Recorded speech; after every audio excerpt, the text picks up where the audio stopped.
So it's often discussed who the best Pokemon is, whether that's for your team, for a game, or just in general. But what about the worst Pokemon? In today's video, we are going to be looking at who the worst Pokemon is to use in every Pokemon generation. This should be pretty interesting to say the least, but before we get started, I've got a few parameters that I need to go over for how we're going to be determining these Pokemon specifically. First off, we're only going to be looking at the main games of each generation. So for instance, in Gen 6, we'll only be looking at X and Y and not Omega Ruby and Alpha Sapphire, just to streamline and simplify things a little bit. And that is also because for each generation, we're only going to be looking at the Pokemon introduced in that generation. So for instance, there's not going to be a Gen 1 Pokemon picked for the Gen 2 games, in order to properly highlight each generation's set of Pokemon and who is truly the worst of the worst in each of them. Another important element of this video is that these picks are only going to be based on the main story playthroughs of the games. So it's going to have to do with the gym leaders, Elite Four, and all the other important trainers you face, but it doesn't have anything to do with competitive play because that's just a whole other ballpark. So we're only going to be focusing on the main story of the games themselves. This video is also not going to cover the Gen 9 games, unfortunately, because they're not out quite yet at the making of this video, but I might actually make a video focused solely on the Paldea region and Scarlet and Violet to determine their worst Pokemon once the games actually come out. So if that's something you'd like to see, be sure to give this video a like and share it around. Evolutions are also going to be taken into consideration here, meaning that I'm not just going to pick a Pokemon like Magikarp for Kanto because it individually is weak, because it evolves into a super powerful Pokemon in Gyarados. Finally, and probably most importantly, all of this is just my own opinion based on my own research. While I do feel pretty good about the picks I've made, it's not meant to be an end-all be-all type of thing either. So if you feel differently about any of these selections, feel free to let me know in the comments below. And with all of that out of the way, let's go ahead and get into it.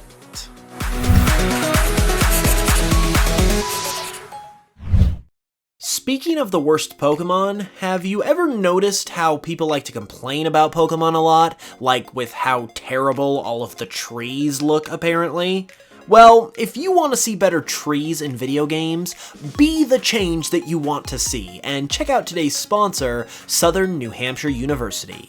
SNHU has one of the largest accredited non-profit online degree offerings in the country, with over 200 degree programs that are focused on helping you get into or advancing further into a career you love, which I'm sure for some of you would be making video game trees look as amazing as possible.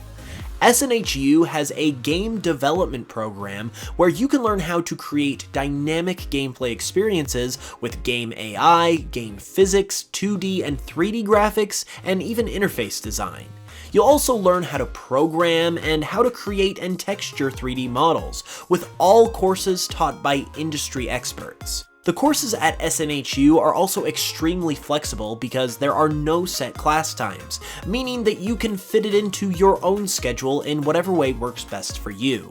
You can even transfer credits over from other schools as well if you've already got some college experience, meaning that you don't have to start from scratch. So if you have ever been interested in making your own games or pursuing another career that you love, you can head over to snhu.edu/hoops to check it out, which will also be linked in the description. And a big thank you to SNHU for supporting the channel and helping to make this video possible.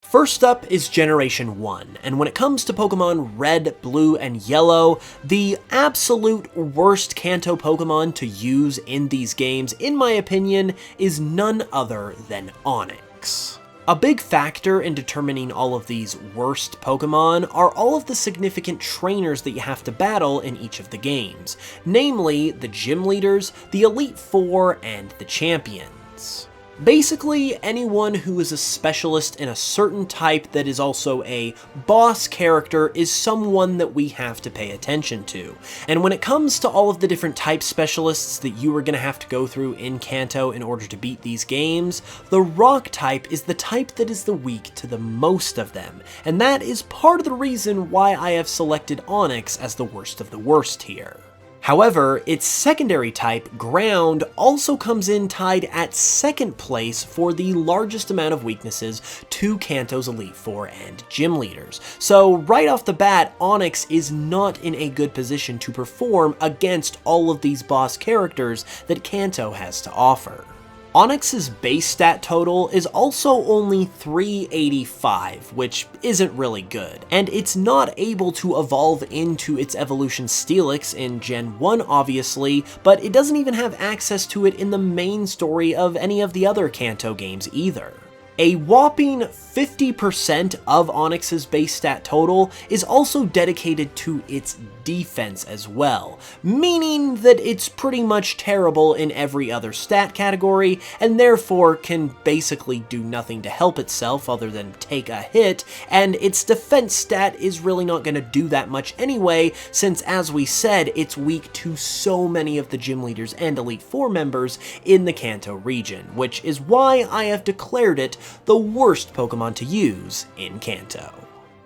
Now we move on to Johto, and I feel like Johto's pick is pretty predictable because I have selected none other than Sunflora as the absolute worst Pokemon to use in the Gen 2 games. Out of all of the Gym Leaders and Elite Four members in Johto, Grass is the type that is weak to the most of them, being weak to a whopping 4 of these boss characters. On the flip side of things, it does not have a type advantage against any of them at all, so it really doesn't have a whole lot to work with, especially because its base stat total is a pretty measly 425, and its pre-evolution Sunkern also has one of the lowest base stat totals in all of Pokemon, and you're gonna have to use Sunkern for at least a little bit before you can get to Sunflora. Additionally, even though this isn't really a cold hard fact that contributes to my argument, Sunflora is just a sunflower with a face, so it's not like it's the best designed Pokemon in Johto either,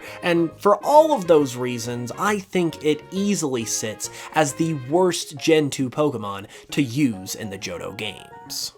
When it comes to Hoenn, we have yet another predictable pick, because the worst of the worst here, in my opinion, is Beautifly. Now, as predictable as Beautifly probably is in being the worst Pokemon to use in Hoenn, how I came to determine it as such actually has some interesting wrinkles to it. One of those wrinkles is that it is not actually the type that has the most weaknesses to Gym Leaders and Elite Four members in this generation. That honor would belong to the Ice type, but pretty much all the Ice types in the Hoenn region you can't get until really late in the game, so they actually avoid a lot of the weaknesses that they do have in this region. However, the Bug and Flying types are tied for the next most weaknesses after Ice, both of which Beautifly has. Beautifly also does not have good base stats because it's a very early game Pokemon that becomes fully evolved at a very early level, and for an added bonus, it also has an additional weakness to the fire-focused Team Magma if you're playing Pokemon Ruby or Pokemon Emerald where you actually battle them. So, while Beautifly being the worst Hoenn Pokemon to use in the Hoenn games is probably pretty predictable, this video is not simply filled with predictable picks either, because for my pick for the Sinnoh region, and the worst Sinnoh Pokemon to use there, is none other than Bastiodon. Bastiodon is a pretty cool Pokemon all things considered, so it might not come to mind first and foremost when you're thinking about the worst Sinnoh Pokemon to use in Diamond, Pearl, and Platinum, but there are several reasons why it ultimately got this distinction. First, Bastiodon's Rock type is weak to the largest amount of Sinnoh's Gym Leaders and Elite Four members with a whopping 5 weaknesses, and Steel comes in tied for second place in that category with 3. Additionally, Bastiodon's stats aren't great, and over half of its base stat total is tied up in its defense and special defense stats, meaning that everything else has almost nothing, and therefore, Bastiodon has pretty much got nothing to work with since we already talked about how it's got so many weaknesses, meaning that those defense stats really aren't going to do a whole lot of the time. Another interesting fact about Bastiodon is that it only learns 2 moves by level up that can take advantage of a stab bonus, meaning that its already abysmal attack is going to be even worse in a lot of situations because it doesn't get that common boost that so many other Pokemon are able to take advantage of. Next, we come to the Unova region, and when it comes to the main story playthroughs of these games, in my opinion, the worst Pokemon to use is Ferrothorn. Now, I know that Ferrothorn can actually be useful, so this might come as somewhat of a surprise. However, when it comes to the main playthrough of the Unova games, I feel like there's a pretty good case for why you shouldn't use Ferrothorn here.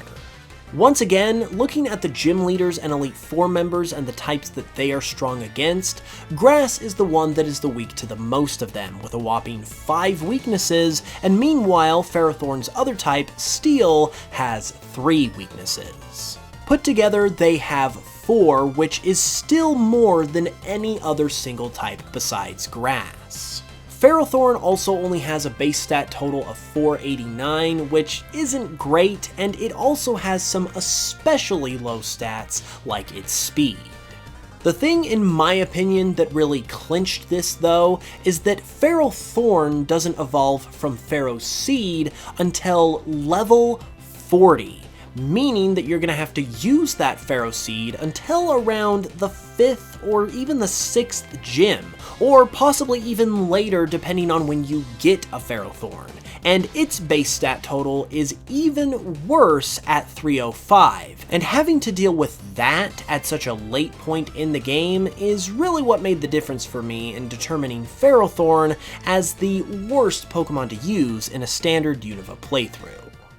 Getting into the Kalos region now, it pains me to say that the worst Kalos Pokemon to use in these games is also one of my personal favorites, and that would be Aurorus. I love this Pokemon, and I especially love its pre-evolution Amara, but they are easily, in my opinion, the worst Pokemon to use in X and Y from a vulnerability perspective. The Rock and Ice types have the largest amount of weaknesses in this generation for the Gym Leaders and Elite Four members, and these Pokemon have both of those types, and additionally, they total a whopping 6 weaknesses altogether, with 2 of those being quad weaknesses. You're also able to get Amara pretty early in the game, meaning that you're not going to be able to skip over much of any of these weaknesses by getting the Pokemon later in the game. And Amara also doesn't evolve until level 39,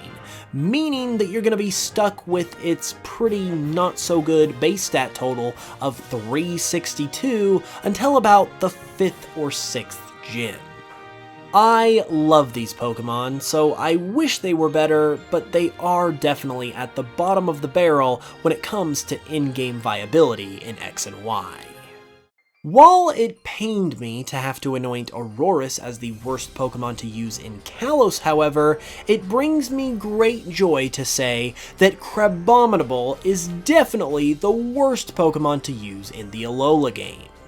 First of all, if you were to use this Pokemon, you'd have to look at it, which is already a huge point against it. But even that might not be as bad as actually using it. While Rock is once again the type in this generation with the largest amount of individual weaknesses to this game's boss characters, with 5, Crabominable, despite not having that typing, has 6 weaknesses with its type combo of Ice Fighting, and as many as 3 of those weaknesses come against the Elite Four, depending on which Alola game you are playing. That is important to note because you can't even get Crabominable until you get to Mount Lanakila, which is these games' version of Victory Road. So basically, the second you gain access to Crabominable, it is already a huge liability because it's going to have to go up against the Elite Four, which it is largely weak to. And until you get to Victory Road, you're gonna have to use Crabrawler if you have any intention to get a Crabominable, who doesn't have nearly as many weaknesses since it is just pure fighting type, but it only has a base stat total of 338, which is not gonna be fun to deal with later in the game, especially since you've gotta carry it all the way up to the Pokemon League. However, even when you evolve Crabrawler into Crabominable, its base stat total only jumps up to 478, which is definitely nothing to write home about, so ultimately, while Crabrawler is cool, there's really no reason to use these Pokemon when Crabominable is going to be the ultimate reward for all of your training and hard work. And last but not least, at least for this video anyway, we have the Galar region and Pokemon Sword and Shield. Now, Sword and Shield did shake up things a little bit by adding in version-exclusive gyms, which definitely affects what those gyms are strong against and can therefore affect the overall type hierarchy within these games. However, after a lot of analysis, I ultimately determined that the difference in gyms between these games didn't really have enough of an impact to warrant providing picks for each individual game, because the type weaknesses for each individual type in this generation doesn't have quite as much of an impact as it did in previous generations. So with that said, I've got one pick for both games despite their differences. However, I've also got a bit of a different pick anyway because I basically have a tie. And that tie is between Morpeko and Berserker. Personally, I ultimately leaned in the direction of Morpeko, but there's a good case for both of these Pokemon.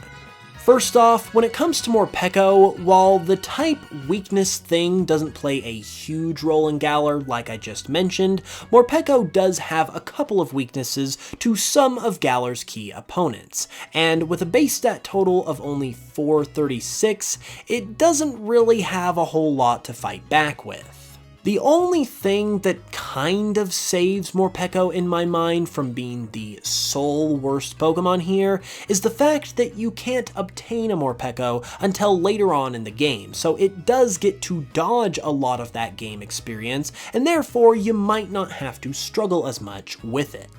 And that is where Berserker comes in, because you can get one of these very early on in the game as a Galarian Meowth. And these two also have just as many weaknesses to deal with as Morpeko, not to mention just as bad of a base stat total with only 440 for Berserker, which is pretty sad for a fully evolved Pokemon, even one that only comes from a two-stage family, and until you're able to actually get Berserker to evolve from Meowth, you're gonna have to deal with Meowth's base stat total of 290, which I know that this is a first stage Pokemon that does evolve later, but a 290 base stat total is still a 290 base stat total, and having to wait until level 28 before it evolves into Berserker just means that you're gonna have to deal with that lower base stat total for a decent portion of the game.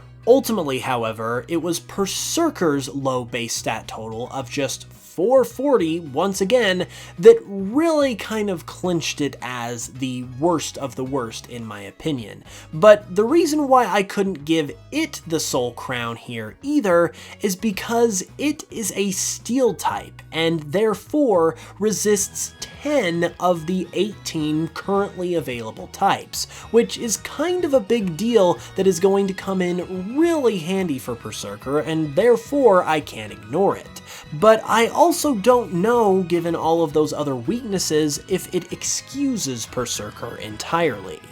So depending on how you look at it, you could go with Berserker here because you're going to have to deal with it for the whole game, or you could go with Morpeko for its even worse stats and less resistances comparatively. Ultimately though, those are the worst Pokemon to use in every Pokemon generation, in my opinion. How do you guys feel about these picks? Once again, they're just my opinion, so you're gonna have to let me know your opinion in the comments below, and if you enjoyed the video, be sure to leave a like and subscribe if you're new for more content.